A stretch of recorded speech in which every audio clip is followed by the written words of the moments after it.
Hi guys, నాకైతే రీసెంట్గా ఒక కళ అయితే వచ్చింది నిజమా. సో నేనైతే మా మమ్మీకి అయితే చెప్తున్నాను, నేనైతే ఇలా షాప్కి వెళ్తున్నాను మమ్మీ. ఒక అన్నయ్య అయితే నన్ను అయితే అడ్రస్ అడిగారు. సరే నేనైతే అడ్రస్ చెప్పే గ్యాప్లో అన్నయ్య నా చైన్ తీసుకొని వెళ్ళిపోయారు. దొంగతనం చేసని చెప్పాను గైస్.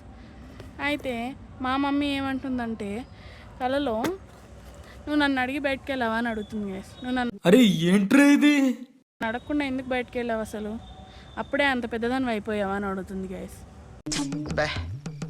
ఏం ఈ పనుల్లో కనిపించలేదు, పైగా ఫిజికల్ గానీ మెంటల్ గానీ స్ట్రెయిన్.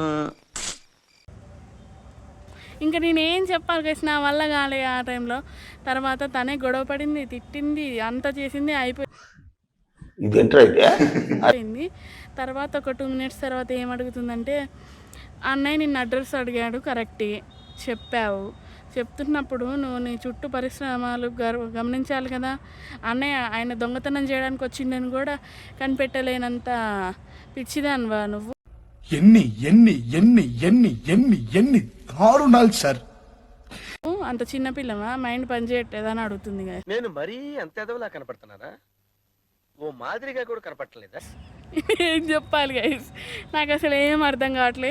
మీరైతే కామెంట్ చేయండి, మీ మమ్మీలు కూడా ఇలాగే చేస్తారా లేదా మా మమ్మీ ఇలా చేస్తుందా అనేది అయితే నాకు కామెంట్ చేయండి. మమ్మీ పర్మిషన్ తీసుకొనే కలగనండి ఇది రియలైజేషన్ గైస్, లేకపోతే యుద్ధాలు జరిగిపోతాయి గైస్.